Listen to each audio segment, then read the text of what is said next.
Hello everyone, and welcome to my Duel Today official news channel. I hope everyone is having a wonderful day.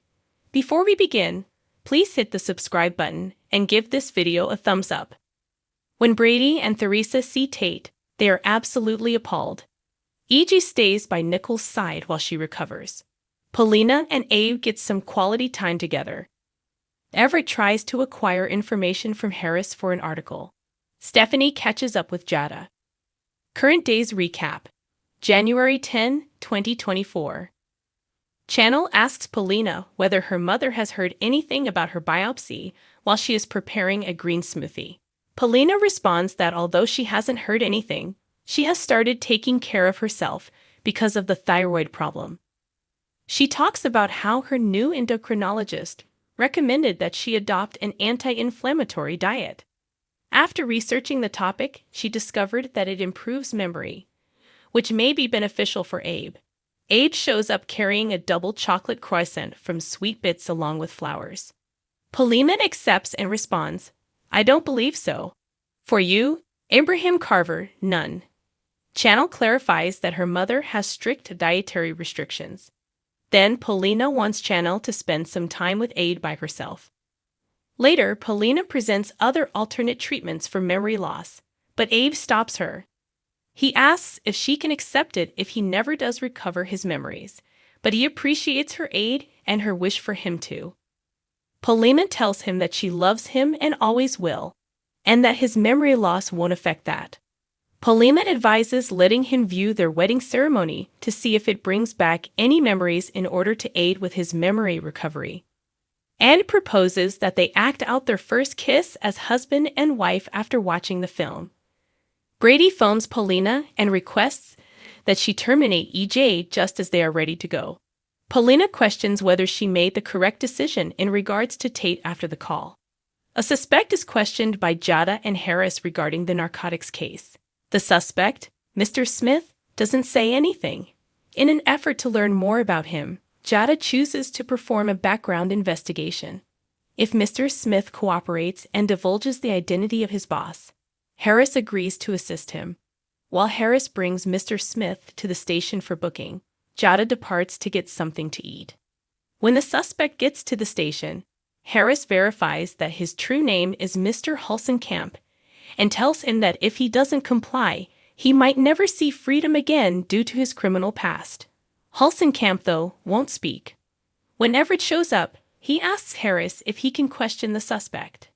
Everett makes his argument, but Harris finally becomes fearful of losing his job, which forces Everett to depart after Harris rejects.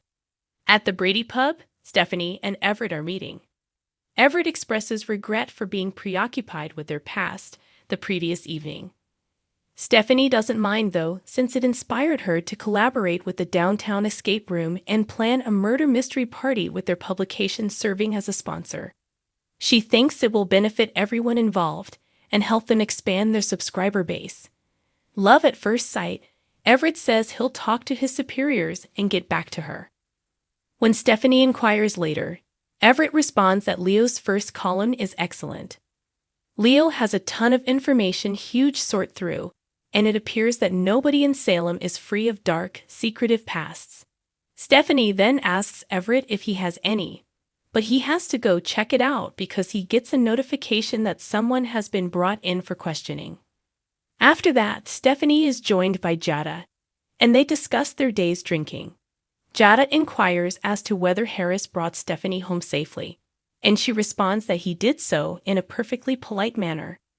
Stephanie responds that Harris isn't her type when Jada subsequently questions if she has feelings for him.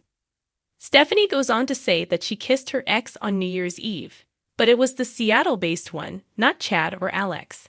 Stephanie invites Channel, who stops by, to join them. Channel apologizes for what happened with Talia, and Jada decides to leave. Braddy and Theresa pay Tate a visit. She makes a vow to sue EJ for pain and suffering after all of this is over. Braddy says she should concentrate on getting Tate out of jail and wishes her luck with that. Tate is brought in by the officer, and he puts his head down. He puts up his head to show his parents that he has a black eye as they demand that he look at them. Braddy is upset and wants to know what went wrong and who hurt him. Tate reports that he was struck in the face by a man. Braddy and Theresa concur that he shouldn't be inside, and Braddy promises to take action today, according to Theresa. Theresa advises Braddy to discuss this with Nicole and see if they can have Tate's bond reduced. Braddy is unsure of Nicole's level of receptivity considering the situation. Tate vows not to get his hopes up, while Braddy pledges to give it his all. Tate is told how courageous he is by Theresa, who stays with him. He acknowledges that he's acting. He's both terrified and upset that he didn't do anything wrong. He is uncertain about how much longer he can put up with this. Theresa assures him that until he leaves, she and his father won't stop. Nicole informs EJ that she should not have left the hospital and that it was a mistake for her to return home. Nicole insists that he stop treating her like a 5-year-old when he offers to have cook her something to eat. After apologizing for snapping at him, she says she feels as like she is trapped in an unending nightmare. EJ tells her that Holly is a young, powerful woman.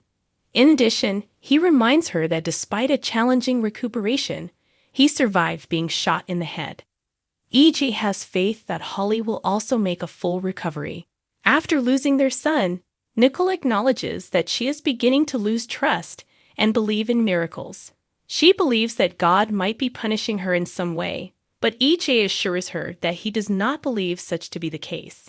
Nicole says that she feels like shouting, and EJ pushes her to let it out. Nicole then asks EJ to bring her a toast and claims she's heading upstairs for a shower. Braddy stops by to check on everyone, saying he heard screams coming from all the way across the road. He continues by telling EJ that he would prefer to talk to Nicole alone. Braddy is advised by EJ not to come and argue Tate's case, but Nicole begs to talk to him. Braddy expresses regret for Holly's predicament and begs Nicole to convince EJ that Tate is innocent before EJ leaves them alone. He clarifies that Tate was hurt by an adult prisoner after EJ withdrew his bail and intends to prosecute him as an adult. Braddy wants EJ to change his mind because he fears losing his son. Braddy replies that he didn't care at the time, but now feels his kid is speaking the truth when Nicole asks if he believes Tate is innocent. Nicole becomes enraged by this and orders him to go. Afterwards, Nicole accuses herself of causing Holly's predicament, but EJ swears to see to it that Holly gets better and that Tate is held responsible. Braddy tells Theresa and Tate that he didn't get through to Nicole when he gets back to the station. Braddy promises to bring Tate out of there with his grandfather's soul intact. According to teasers for the week of January 15 to 19 on Days of Our Lives, Nicole Denmura will provide some advice while Sloane Peterson Braddy deals with anxiousness.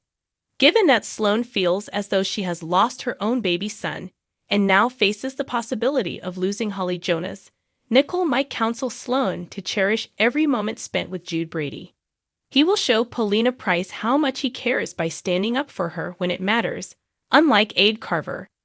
Paulina will have Aide to rely on while she waits for the results of her impending biopsy. According to teasers for other days, the Martin Luther King Jr. Day Party will bring attention to a few important problems, particularly when Johnny DeMera, Jada Hunter, Rafe Hernandez, and Chanel Dupree have a double-date discussion. Next, it appears like Tate Black may receive some positive news from Justin Kiriakis. Positive updates on their kid will be sent to Braddy Black and Theresa Donovan, so perhaps Tate will be released on bond or relocated to a safer location by Justin. Days spoilers indicate that even though Alex tried to fire Justin earlier, he will ultimately owe him an apology. Stefan DeMira and Alva Vitali will be in a panic when the ambush occurs because Harris Michaels is planning a raid on the bistro in the interim. Let's see whether there will be any awkward moments when Sloane returns to the show. According to spoilers, she will be attending a dinner party with Eric Braddy, John Black, and Marlena Evans.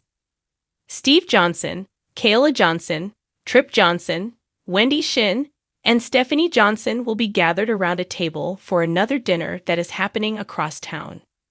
In a more sentimental vein, Trip and Wendy will share a passionate evening together, while Stephanie will deepen her relationship with Everett Lynch. He'll be overjoyed when Sarah Horton brings in the remaining items and makes herself at home at Sander Cook's place. Harris will square off with Ava down by the docks. According to DOL spoilers, Stefan will also send Harris a strong message, probably to persuade him to back off. But Harris will soon open up to Rafe since he can't get rid of his affections for Ava and all of his worries for her. Kate Roberts Braddy will get enraged and terrified for her son's life if Lucas Horton suffers harm as a result of Harris' scheme. Thanks for watching if you like this video. So please don't forget to subscribe to my channel and don't miss any updates.